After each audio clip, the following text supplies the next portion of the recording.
ಪ್ರಿಯ ವಿದ್ಯಾರ್ಥಿಗಳೇ, ಬೆಳಗಿನ ಶುಭೋದಯಗಳು. ನಾವು ಹಿಂದಿನ ತರಗತಿಯಲ್ಲಿ ತ್ರಿಭುಜಗಳ ಬಗ್ಗೆ ಅಭ್ಯಾಸ ಮಾಡ್ತಾ ಇದ್ವಿ. ತ್ರಿಭುಜಗಳಲ್ಲಿ ಕೆಲವು ಸಿದ್ಧಾಂತಗಳನ್ನು, ಸರ್ವಸಮ್ಮತೆಗೆ ಸಂಬಂಧಿಸಿದಂತಹ ಕೆಲವು ಸಿದ್ಧಾಂತಗಳನ್ನು ಅಭ್ಯಾಸ ಮಾಡ್ತಾ ಇದ್ವಿ. ಇಲ್ಲಿ ಮೊದಲನೆಯದಾಗಿ ಬಾಹು ಕೋನ ಬಾಹು ಸಿದ್ಧಾಂತವನ್ನು ಅಭ್ಯಾಸ ಮಾಡಿದ್ವಿ. ಒಂದು ತ್ರಿಭುಜದ ಬಾಹು ಕೋನ ಬಾಹು, ಇನ್ನೊಂದು ತ್ರಿಭುಜದ ಅನುರೂಪ ಬಾಹು ಕೋನ ಬಾಹು ತ್ರಿಭುಜಗಳಿಗೆ ಸಮವಾಗಿದ್ದರೆ ಆ ಎರಡು ತ್ರಿಭುಜಗಳನ್ನು ಏನಾಗಿರ್ತವೆ, ಸರ್ವಸಮವಾಗಿರ್ತವೆ. ಅದೇ ರೀತಿ ಇನ್ನೊಂದು ಸಿದ್ಧಾಂತ ಅಥವಾ ಸಮತೆಯ ನಿಯಮವನ್ನು ಕೂಡ ಅಭ್ಯಾಸ ಮಾಡಿದ್ವಿ. ಇನ್ನೊಂದು ಸರ್ವಸಮತೆಯ ನಿಯಮ ಏನು ಹೇಳುತ್ತೆ ಅಂತಂದರೆ, ಎರಡು ತ್ರಿಭುಜಗಳು ಸರ್ವಸಮ ಅಂತ ಹೇಳ್ಬೇಕಾದ್ರೆ ಆ ಎರಡು ತ್ರಿಭುಜಗಳ 6 ಅಂಶಗಳೇನು ಸಮವಾಗಿರಬೇಕಾಗಿಲ್ಲ. ಕೋಬಾಕೋ ಸಿದ್ಧಾಂತ ಅಂತ ಹೇಳ್ತೀವಿ. ಕೋಬಾಕೋ ಸಿದ್ಧಾಂತ ಏನು ಹೇಳುತ್ತೆ ಅಂತಂದರೆ, ಯಾವುದೇ ಒಂದು ತ್ರಿಭುಜದ ಕೋನ ಬಾಹು ಕೋನ ಮತ್ತು ಅದರ ಅನುರೂಪವಾಗಿರ್ತಕ್ಕಂತಹ ಕೋನ ಬಾಹು ಕೋನ ಸಮವಾಗಿದ್ದಲ್ಲಿ ಆ ಎರಡು ತ್ರಿಭುಜಗಳು ನಾವೇನಂತ ಹೇಳ್ಬೋದು, ಸರ್ವಸಮ ಅಂತ ಹೇಳ್ಬೋದು. ಅದೇ ರೀತಿ ಎರಡು ಪ್ರಮೇಯಗಳನ್ನು ಮಾಡಿದ್ವಿ. ಸಮಬಾಹುಗಳಿಗೆ ಅಭಿಮುಖವಾಗಿರ್ತಕ್ಕಂತಹ ಕೋನಗಳು ಸಮವಾಗಿರ್ತವೆ ಅಂತಕ್ಕಂಥ ಒಂದು ಪ್ರಮೇಯ, ಮತ್ತು ಅದರ ವಿಲೋಮವಾಗಿರ್ತಕ್ಕಂತಹ ಸಮಕೋನಗಳಿಗೆ ಅಭಿಮುಖವಾಗಿರ್ತಕ್ಕಂತಹ ಬಾಹುಗಳು ಕೂಡ ಸಮವಾಗಿರ್ತಕ್ಕಂಥ ಪ್ರಮೇಯವನ್ನು ಕೂಡ, ಅದರ ವಿಲೋಮವಾಗಿರತಕ್ಕಂಥ ಪ್ರಮೇಯವನ್ನು ಅಭ್ಯಾಸ ಮಾಡಿದ್ವಿ. ಒಂದು ತ್ರಿಭುಜದ ಸಮಕೋನಗಳಿಗೆ ಅಭಿಮುಖವಾಗಿರುವ ಬಾಹುಗಳು ಸಮವಾಗಿರುತ್ತವೆ ಅಂತ 5.2 ಪ್ರಮೇಯವನ್ನು ಸಾಧಿಸಿದ್ವಿ. ಅದೇ ರೀತಿ ನಾವು ಉದಾಹರಣೆ 4 ಕೂಡ ಮಾಡಿದ್ವಿ. ಈಗ ಇದಕ್ಕೆ ಸಂಬಂಧಿಸಿದಂತಹ 5ನೇ ಉದಾಹರಣೆಯನ್ನು ಮಾಡ್ತಾವ್ರೆ ವಿದ್ಯಾರ್ಥಿಗಳೇ. ಇಲ್ಲಿ ಉದಾಹರಣೆ 5 ಅಂತ ಕಾಣಿಸ್ತಾ ಇದೆ. ನೀವು ಈ ಉದಾಹರಣೆ 5ರಲ್ಲಿ ಚಿತ್ರವನ್ನು ಗಮನಿಸ್ತಾ ಬರ್ರಿ. ಚಿತ್ರವನ್ನು ಗಮನಿಸ್ತಾ ಬಂದರೆ ಇಲ್ಲಿ ABC ಅಂತಕ್ಕಂಥ ಒಂದು ತ್ರಿಭುಜ ಕಾಣುತ್ತೆ. ಉದಾಹರಣೆ 5 ಏನನ್ನ ಹೇಳುತ್ತೆ ಅಂತಕ್ಕಂಥದ್ದು ನೋಡ್ತಾ ಬರೋಣ. ತ್ರಿಭುಜ ABCಯಲ್ಲಿ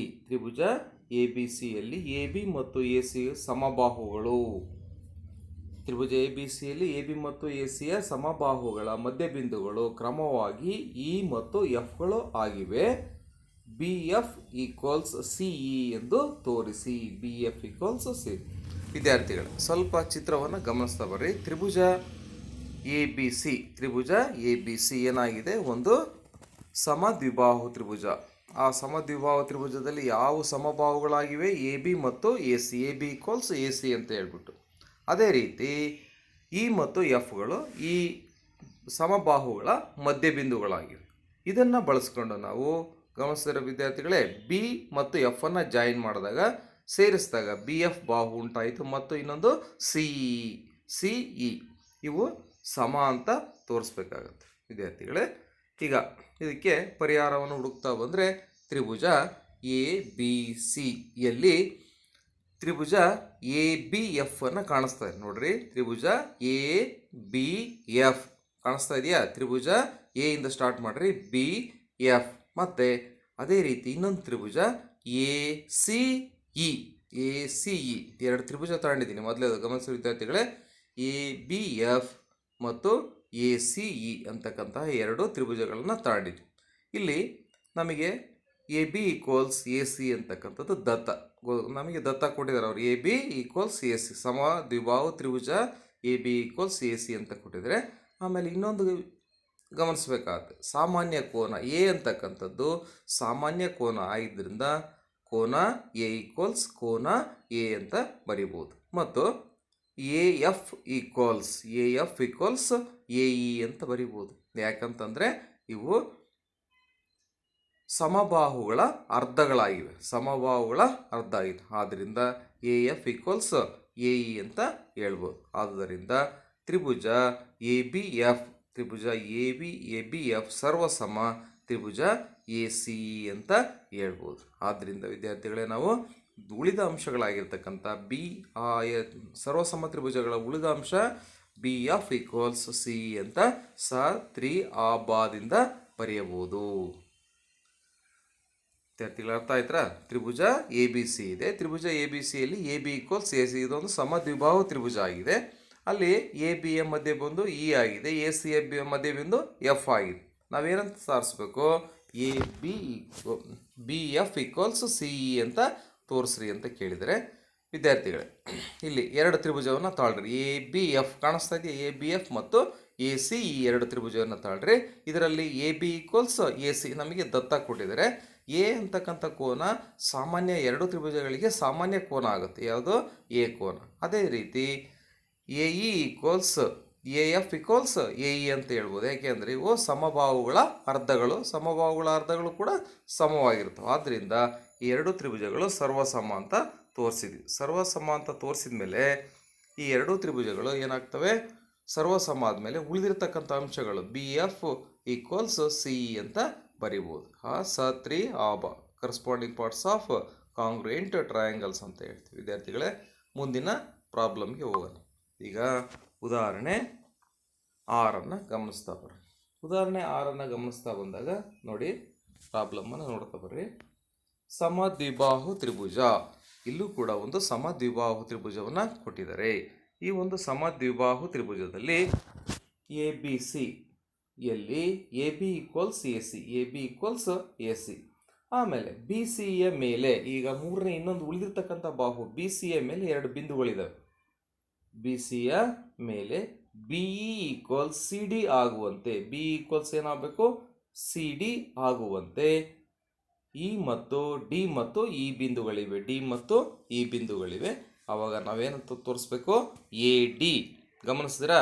A D equals A E ಅಂತ ಸಾಧಿಸಿ ತೋರಿಸ್ಬೇಕು. ವಿದ್ಯಾರ್ಥಿಗಳ ಚಿತ್ರವನ್ನು ಗಮನಿಸಿ. ಎ ಬಿ ಸಿ ಅಂತಕ್ಕಂಥ ಒಂದು ಸಮದ್ವಿಬಾಹು ತ್ರಿಭುಜ. ಈ ಒಂದು ಸಮದ್ವಿಬಾಹು ತ್ರಿಭುಜದಲ್ಲಿ A B equals A C ಅಂತ ಕೊಟ್ಟಿದ್ದಾರೆ. ನಾವು ಉಳಿದ ಬಾಹು ಅಂದರೆ ಮೂರನೇ ಬಾಹು ಯಾವುದಾಗಿದೆ? ಬಿ ಸಿ ಆಗಿದೆ. ಈ ಬಿ ಸಿ ಬಾಹುವನ್ನು B E equals C D ಆಗುವಂತೆ ಎರಡು ಬಿಂದುಗಳನ್ನು ಯಾವ್ಯಾವು? ಡಿ ಮತ್ತು ಇಗಳನ್ನು ಕೊಟ್ಟಿದ್ದಾರೆ. ಇದನ್ನು ಬಳಸ್ಕೊಂಡು ನಾವು A D equals A E ಅಂತ ಸಾಧಿಸಿ ತೋರಿಸ್ಬೇಕಾಗುತ್ತೆ. ವಿದ್ಯಾರ್ಥಿಗಳೇ, ಇದನ್ನು ಸಾಧಿಸ್ಬೇಕಾದ್ರೆ ಎರಡು ತ್ರಿಭುಜಗಳನ್ನು ತಗೋಬೇಕಾಗುತ್ತೆ. ಎ ಬಿ ಡಿ ಅನ್ನೋದೇ ತ್ರಿಭುಜದ ಎಡಭಾಗ ಎ ಬಿ ಡಿ ಗಮನಿಸ್ತಾ ಇದ್ದೀರಾ? ಮತ್ತು ತ್ರಿಭುಜದ ಬಲಭಾಗ ಎ ಸಿ ಇ.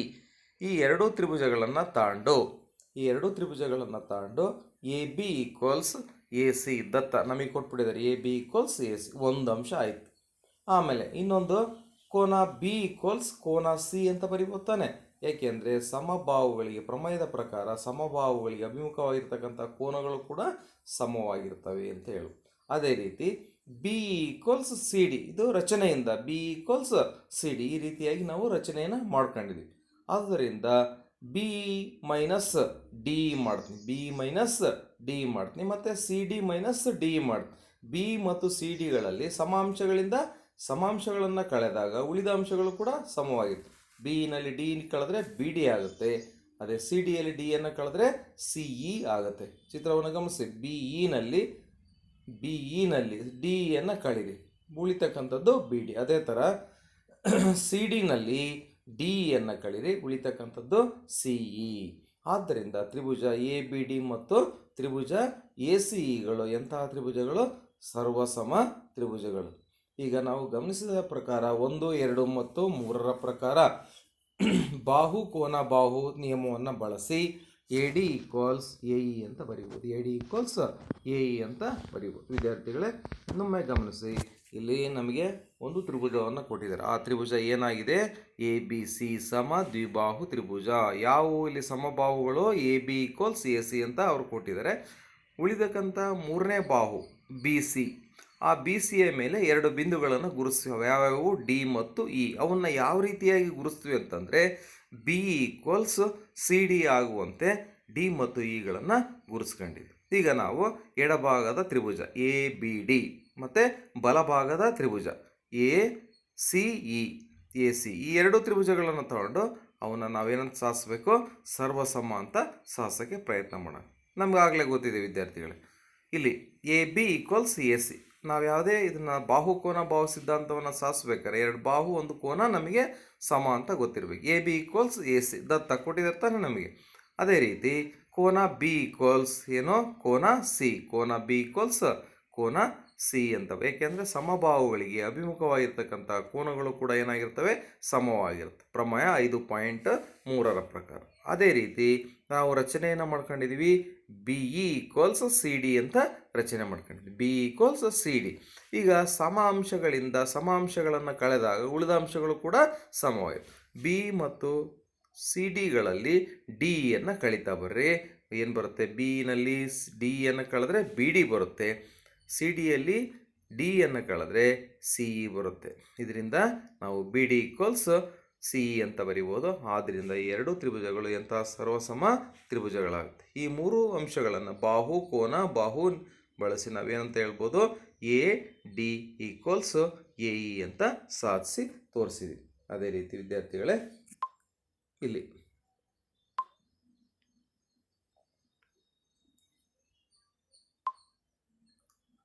ಒಂದು ತ್ರಿಭುಜದ ಎರಡು ಸರ್ವಸಮತೆಯ ನಿಯಮಗಳನ್ನು ತಿಳ್ಕೊಂಡ್ವಿ. ಇನ್ನೂ ಹೆಚ್ಚಿನ ಒಂದು ಸರ್ವಸಮತೆಯ ನಿಯಮಗಳನ್ನು ಅಭ್ಯಾಸ ಮಾಡ್ತಾ ಬರೋಣ. ತ್ರಿಭುಜಗಳ ಸರ್ವಸಮತೆಗೆ ಇನ್ನೂ ಹೆಚ್ಚು ನಿಯಮಗಳು. ಒಂದು ಚಟುವಟಿಕೆಯನ್ನು ಮಾಡೋಣ. ಬಾಹುಗಳ ಅಳತೆ, ಎರಡು ತ್ರಿಭುಜವನ್ನು ರಚಿಸಿ ಕಟ್ ಮಾಡೋಣ. ಯಾವ ರೀತಿ ಅಂತಂದರೆ, ಬಾಹುಗಳ ಅಳತೆ ಏನಾಗಿರಬೇಕು, 4 ಸೆಂಟಿಮೀಟರ್, 3.5 ಸೆಂಟಿಮೀಟರ್, 4.5 ಸೆಂಟಿಮೀಟರ್ ಇರುವ ಎರಡು ತ್ರಿಭುಜಗಳನ್ನು ರಚಿಸಿ ಅವುಗಳನ್ನು ಕತ್ತರಿಸಿ ತೆಗೆದು ಒಂದರ ಮೇಲೆ ಇನ್ನೊಂದನ್ನು ಇರಿಸಿದಾಗ ನೀವು ಆ ಎರಡೂ ತ್ರಿಭುಜಗಳು ಒಂದರ ಮೇಲೆ ಒಂದು ಐಕ್ಯವಾಗ್ತವೆ ಅಂತಕ್ಕಂಥದ್ದನ್ನು ಗಮನಿಸ್ತಾ ಬರ್ರಿ ವಿದ್ಯಾರ್ಥಿಗಳೇ. ಇದನ್ನು ನೀವು ಒಂದು ಚಟುವಟಿಕೆಯನ್ನು ಮಾಡಿ. ಈ ಚಟುವಟಿಕೆಯನ್ನು ಆಧರಿಸಿ ಇನ್ನೊಂದು ಸಿದ್ಧಾಂತವನ್ನು ನಾವು ಬರಿಬೋದು. ಇನ್ನೊಂದು ಸಿದ್ಧಾಂತ ಅಥವಾ ಪ್ರಮೇಯ ಅಥವಾ ನಿಯಮ ಅಂತಲೂ ಕೂಡ ಹೇಳ್ಬೋದು. ಇದೇ ಏನಂತ ಕರಿತೀವಿ, ಬಾಹು ಸರ್ವಸಮತೆಯ ನಿಯಮ ಅಥವಾ ಸಿದ್ಧಾಂತ ಅಂತ ಹೇಳ್ತೀವಿ. ಒಂದು ತ್ರಿಭುಜದ 3 ಬಾಹುಗಳು ಇನ್ನೊಂದು ತ್ರಿಭುಜದ 3 ಅನುರೂಪ ಬಾಹುಗಳಿಗೆ ಸಮವಾಗಿದ್ದಲ್ಲಿ ಆ ಎರಡೂ ತ್ರಿಭುಜಗಳು ಏನಾಗಿರ್ತವೆ, ಸರ್ವಸಮವಾಗಿರ್ತವೆ. ವಿದ್ಯಾರ್ಥಿಗಳೇ ಗಮನಿಸ್ತಾ ಇದ್ದೀರಾ, ನಾವು ಈಗ ಪ್ರಮೇಯ 5.4 ಅಂದರೆ ಸರ್ವಸಮತೆಯ ನಿಯಮ ಯಾವುದು, ಬಾಹು ಸರ್ವಸಮತೆಯ ನಿಯಮ ಅಂತ ಹೇಳ್ತೀವಿ.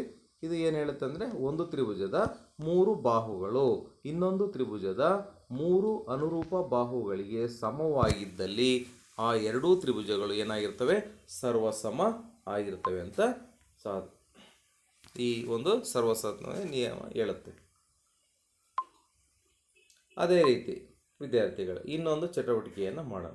ನಿಮಗೆ ಗೊತ್ತಿದೆ ಲಂಬಕೋನ ತ್ರಿಭುಜ ಅಂದರೆ ಏನು. ಲಂಬಕೋನ ತ್ರಿಭುಜದಲ್ಲಿ ವಿಕರ್ಣ ಅಂತ ಹೇಳ್ತೀವಿ. ಯಾವುದನ್ನು ವಿಕರ್ಣ ಅಂತ ಹೇಳ್ತೀವಿ, ಅವುಗಳಲ್ಲಿ ಅತ್ಯಂತ ದೊಡ್ಡ ಬಾಹುವನ್ನು ನಾವೇನಂತ ಕರಿತೀವಿ, ವಿಕರ್ಣ ಅಂತ ಕರಿತೀವಿ. ಈ ರೀತಿಯಾಗಿರ್ತಕ್ಕಂಥ ವಿಕರ್ಣದ ಉದ್ದ 5 ಸೆಂಟಿಮೀಟರ್, ಉಳಿದ ಬಾಹುಗಳಲ್ಲಿ ಒಂದರ ಉದ್ದ, ಉಳಿದ ಬಾಹುಗಳಲ್ಲಿ ಯಾವುದಾದರೂ ಒಂದು ಬಾಹುವಿನ ಉದ್ದ 4 ಸೆಂಟಿಮೀಟರ್ ಇರುವಂತೆ ಎರಡು ಲಂಬಕೋನ ತ್ರಿಭುಜಗಳನ್ನು ರಚಿಸಿ ಈ ಎರಡೂ ತ್ರಿಭುಜಗಳನ್ನು ಕತ್ತರಿಸಿ ಒಂದರ ಮೇಲೊಂದು ಇಟ್ಟು ಇವುಗಳು ಸರ್ವಸಮವೇ ಅಂತಕ್ಕಂಥದ್ದನ್ನು ಗಮನಿಸಿ. ಈ ವಿದ್ಯಾರ್ಥಿಗಳೇ, ಈ ಒಂದು ಚಟುವಟಿಕೆಯನ್ನು ಆಧರಿಸಿ ನಾವು ಇನ್ನೊಂದು ಪ್ರಮೇಯವನ್ನು ರಚಿಸ್ಬೋದು. ಇನ್ನೊಂದು ಪ್ರಮೇಯ ಯಾವುದು, ಲಂ ವಿ ಬಾ ಅಂತ ಕರಿತೀವಿ. ಲಂ ವಿ ಬಾ ಅಂದರೆ ಲಂಬಕೋನ ವಿಕರ್ಣ ಬಾಹು ಸರ್ವಸಮತೆಯ ನಿಯಮ ಅಂತ ಹೇಳ್ತೀವಿ. ಏನು ಹೇಳುತ್ತೆ, ಸರ್ವಸಮತೆ ಎರಡು ಲಂಬಕೋನ ತ್ರಿಭುಜಗಳಲ್ಲಿ ಒಂದರ ವಿಕರ್ಣ ಮತ್ತು ಒಂದು ಬಾಹು ಇನ್ನೊಂದು ತ್ರಿಭುಜದ ಕರ್ಣ ಮತ್ತು ಅನುರೂಪ ಬಾಹುವಿಗೆ ಸಮನಾಗಿದ್ದಾಗ ಲಂಬಕೋನ ತ್ರಿಭುಜಗಳು ಏನಾಗಿರ್ತವೆ, ಸರ್ವಸಮವಾಗಿರ್ತವೆ. ವಿದ್ಯಾರ್ಥಿಗಳ ಗಮನಿಸಿದಿರಾ, ಇದು ಲಂ ವಿ ಬಾ ಅಂತ ಸರ್ವಸಮತೆ ನಿಯಮ ಅಂತ ಹೇಳ್ತೀವಿ. ಏನು ಈ ಸರ್ವಸಮತೆ ನಿಯಮ ಏನು ಹೇಳುತ್ತೆ ಅಂತಂದರೆ, ಲಂಬ ವಿಕರ್ಣ ಬಾಹು, ಒಂದು ಲಂಬಕೋನ ತ್ರಿಭುಜದ ಒಂದು ಲಂಬಕೋನ ವಿಕರ್ಣ ಬಾಹು, ಎರಡು ಲಂಬಕೋನ ತ್ರಿಭುಜಗಳಲ್ಲಿ ಒಂದರ ವಿಕರ್ಣ ಮತ್ತು ಒಂದು ಬಾಹು ಇನ್ನೊಂದರ ವಿಕರ್ಣ ಮತ್ತು ಅನುರೂಪ ಬಾಹುವಿಗೆ ಸಮವಾಗಿದ್ದಾಗ ಆ ಲಂಬಕೋನ ತ್ರಿಭುಜಗಳು ಏನಾಗಿರ್ತವೆ, ಸರ್ವ ಸಮ ಆಗಿರ್ತವೆ ಅಂತಕ್ಕಂಥದ್ದನ್ನು ಈ ಸರ್ವಸಮ್ಮತೆಯ ನಿಯಮ ಹೇಳುತ್ತೆ. ವಿದ್ಯಾರ್ಥಿಗಳೇ, ಇದನ್ನು ಆಧರಿಸಿ ಕೆಲವೊಂದು ಪ್ರಾಬ್ಲಮ್ಸನ್ನು ಮಾಡೋಣ. ಇಲ್ಲಿ ಗಮನಿಸ್ತಾ ಬರ್ರಿ, ಎ ಬಿ ಒಂದು ರೇಖಾಖಂಡ. ಎ ಬಿ ಏನಾಗಿದೆ, ಒಂದು ರೇಖಾಖಂಡ. ಗಮನಿಸ್ತೀರ ವಿದ್ಯಾರ್ಥಿಗಳೇ, ಎ ಬಿ ಒಂದು ರೇಖಾಖಂಡವಾಗಿದೆ. ಈ ಒಂದು ರೇಖಾಖಂಡ ಎ ಬಿಗೆ ಅಭಿಮುಖವಾಗಿ ಪಿ ಮತ್ತು ಕ್ಯೂ ಬಿಂದುಗಳಿವೆ. ಎ ಬಿ ರೇಖಾಖಂಡ, ಅದಕ್ಕೆ ಅಭಿಮುಖವಾಗಿ ಅಂತರಾಭಿಮುಖವಾಗಿ ಪಿ ಮತ್ತು ಕ್ಯೂ ಬಿಂದುಗಳಿವೆ. ಈ ಬಿಂದುಗಳು ಎ ಮತ್ತು ಬಿಗಳಿಂದ ಸಮ ದೂರದಲ್ಲಿರುತ್ತವೆ. ಚಿತ್ರವನ್ನು ಗಮನಿಸ್ರಿ. ಎ ಬಿ ಒಂದು ರೇಖೆ, ಎ ಬಿ ಒಂದು ರೇಖಾಖಂಡ. ಇವುಗಳಿಗೆ ಅಭಿಮುಖವಾಗಿ ಪಿ ಮತ್ತು ಕ್ಯೂ ಎರಡು ಬಿಂದುಗಳಿವೆ. ಅವು ಯಾವ ರೀತಿ ಇದ್ದಾವೆ ಅಂತಂದರೆ, ಎ ಮತ್ತು ಬಿಗಳಿಂದ ಸಮದೂರದಲ್ಲಿವೆ. ಪಿ ಕ್ಯೂ ಎ ಬಿಯ ಲಂಬಾರ್ಧಕ ಎಂದು ತೋರಿಸಿ. ವಿದ್ಯಾರ್ಥಿಗಳೇ ಗಮನಿಸಿ, ಇಲ್ಲಿ ಎ ಬಿ ಒಂದು ರೇಖಾಖಂಡ ಇದೆ. ಆ ರೇಖಾಖಂಡಕ್ಕೆ ಅಭಿಮುಖವಾಗಿ ಎರಡು ಬಿಂದುಗಳಿವೆ. ಪಿ ಮತ್ತು ಕ್ಯೂ ಅಂತಕ್ಕಂತಹ ಎರಡು ಬಿಂದುಗಳಿವೆ. ಈ ಎರಡು ಬಿಂದುಗಳು ಎ ಮತ್ತು ಬಿ ಇಂದ ಏನಾಗಿವೆ, ಸಮದೂರದಲ್ಲಿವೆ. ಇದನ್ನು ನಾವು ಬಳಸ್ಕೊಂಡು ಏನು ಮಾಡಬೇಕು, ಪಿ ಕ್ಯೂ ಏನಾಗಿದೆ, ಎ ಬಿಗೆ ಲಂಬಾರ್ಧಕವಾಗಿದೆ ಅಂತಕ್ಕಂಥದ್ದನ್ನು ಸಾಧಿಸಬೇಕಾಗುತ್ತೆ. ವಿದ್ಯಾರ್ಥಿಗಳೇ ಗಮನಿಸ್ತಾ ಬರ್ರಿ. ಈಗ ನಮಗೆ ಪರಿಹಾರದಲ್ಲಿ P A equals P B ಅಂತ ಬರಿಬೋದು ತಾನೆ. ಯಾಕೆ ಅಂದರೆ ಪಿ ಇವು ಎ ಇಂದ ಎಷ್ಟು ದೂರದಲ್ಲಿರುತ್ತೋ ಬಿ ಇಂದ ಕೂಡ ಅಷ್ಟೇ ದೂರ. P A equals P B ಮತ್ತು ಕ್ಯೂ ಕೂಡ ಏನಾಗಿದೆ, ಎ ಇಂದ ಮತ್ತು ಬಿ ಇಂದ ಸಮದೂರದಲ್ಲಿದೆ. P Q A U equals Q B ಎಂದು ನಮಗೆ ಗೊತ್ತಾಗ್ತಾ ಇದೆ.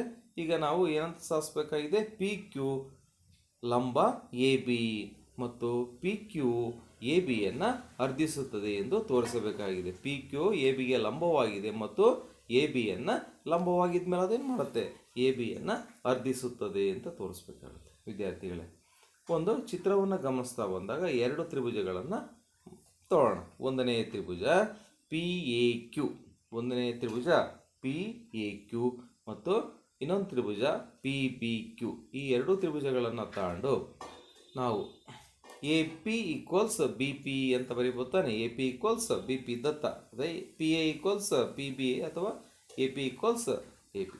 ಆಮೇಲೆ ಎ ಕ್ಯೂ ಈಕ್ವಲ್ಸ್ ಏನಾಗಿದೆ, ಬಿ ಕ್ಯೂ ಆಗಿದೆ. ಮತ್ತು ಪಿ ಕ್ಯೂ ಏನಾಗಿದೆ, ಉಭಯ ಸಾಮಾನ್ಯ ಬಾಹುವಾಗಿ. ಆದ್ದರಿಂದ ನಾವೇನಂತ ಹೇಳ್ಬೋದು, ತ್ರಿಭುಜ ಪಿ ಎ ಕ್ಯೂ, ತ್ರಿಭುಜ ಪಿ ಎ ಕ್ಯೂ ಸರ್ವಸಮ ತ್ರಿಭುಜ ಪಿ ಬಿ ಕ್ಯೂ ಅಂತ ಹೇಳ್ಬೋದು.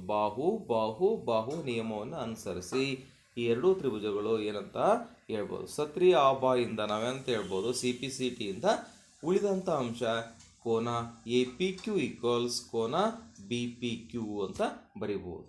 ವಿದ್ಯಾರ್ಥಿಗಳು, ಈಗ ನಾವು ಇನ್ನೊಂದು ಇನ್ನೆರಡು ತ್ರಿಭುಜಗಳನ್ನು ತಗೋಣ. ಯಾವ್ಯಾವು ನೋಡಿ, ಇಲ್ಲಿ ಪಿ ಎ ಸಿ ಮತ್ತು P B C, P A C ತ್ರಿಭುಜ ಮತ್ತು ಪಿ ಬಿ ಸಿ ತ್ರಿಭುಜವನ್ನು ತಗೋಣ. ಇಲ್ಲಿ ಏನಾಗಿದೆ, ಪಿ ಎ ಈಕ್ವಲ್ಸ್ ಏನಂತ ಬರಿಬೋದು, ಪಿ ಬಿ ಅಂತ ಬರಿಬೋದು. ಆಮೇಲೆ A P equals B P ಅಂತ ಬರಿಬೋದು. ಆಮೇಲೆ ತ್ರಿಭುಜ ಕೋನ ಎ ಪಿ ಸಿ ಈಕ್ವಲ್ಸ್ ಕೋನ ಬಿ ಪಿ ಸಿ ಅಂತ ಬರಿಬೋದು. ಏಕೆಂದರೆ ನಾವು ಇಂದಿನ ಇದರಲ್ಲಿ ಸಾಧಿಸ್ಕೊಂಡಿದ್ವಿ ಇದನ್ನು. ಅದೇ ಮತ್ತೆ P C equals P C ಏನಾಗಿದೆ, ಇದು ಉಭಯ ಸಾಮಾನ್ಯ ಬಾಹು ಆಗಿದೆ.